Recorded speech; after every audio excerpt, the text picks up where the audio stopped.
Very many thanks for coming on. At least we're in the same time zone for once. Thank you, Larry. Let's start off with those tea results that Samantha was just talking about. Kapchorwa Tea and Williamson Tea both reporting drops in profitability, especially because of bad weather. What did you make of these numbers?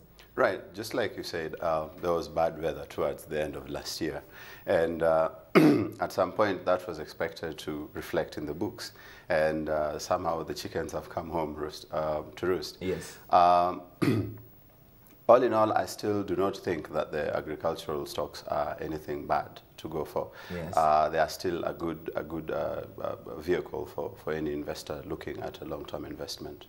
Yes. All right, that's an interesting point to bring out, because especially a lot of people expecting that the weather will remain not too bad this year, including the meteorological department. So do you think the outlook still looks good? The outlook still looks good. I mean, what happened last year was out of the ordinary.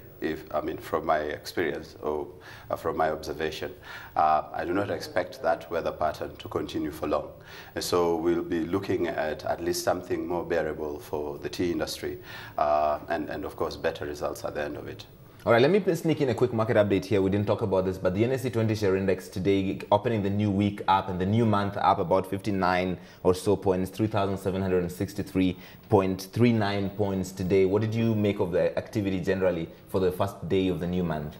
Well, I think that's a very good activity, although it was expected, because what the market adjustment that happened last week was mainly due to end month selling. Yes. Or high supply at the end month. Beyond that, however, we're looking at sustained growth in the market, and it probably would continue like that until the end of the month. We're actually hoping that that figure can get to 3,800. Is that within reach, that 3,800 figure? I think it is. I think it is. In the few coming weeks, we're looking at demand building up on the banking stocks. Manufacturing has been doing very well in the past few weeks. Of course, the only danger to this would be probably if the terror attacks continue and the insecurity in the country. Let's talk about Kenya Airways. We'll be having Alex Mbugo, the CFO, later on in Johannesburg. But the counter today rallied almost to a 5-year high. We haven't seen this since 2008 because of that report of it buying new planes and getting a loan from the Africa Export-Import Bank. So overall, investors still like this counter? Absolutely. Kenya Airways has always been good, although in the past few months it hasn't been having very good reports. Yes. But all in all, if you look at it properly, I mean, the beta is still very, very attractive. Beyond that, of course, the idea of buying new planes. Kenya Airways has always had too much demand as opposed to the amount of planes that can handle that demand.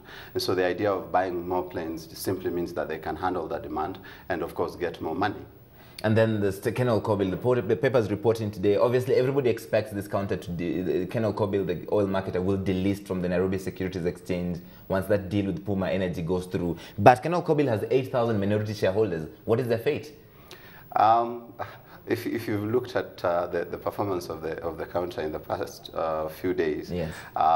Everybody has been interested in Kenyan Market for some reason, and I would imagine it's because they are anticipating that when Puma Energy, the deal with Puma finally goes through, there will be something in place for them, and this would mean that of course they will be paid right. for their shares that they hold, much as the stock will delist from the stock. But this is very unprecedented territory. We haven't seen too many delistings in the history of the stock exchange. None. I mean, not too many. Yes.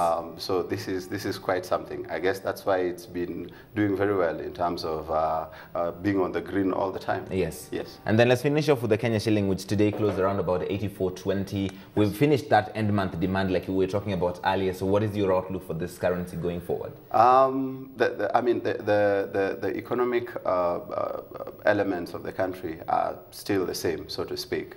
However, we are hoping that the import demand for this quarter will not be as high, given the rains that came through April and May.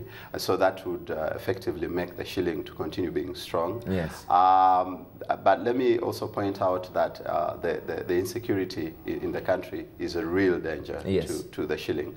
Much as it looks like it's firming up. Right. Yeah. So we're hoping that somehow it will continue to firm up as the government does its part to ensure that there's security in the country. All right. We'll leave it there. Many thanks, William Odhiambo, Managing Director at Elim Consulting. Always a pleasure having you on the program. Thank you, Larry.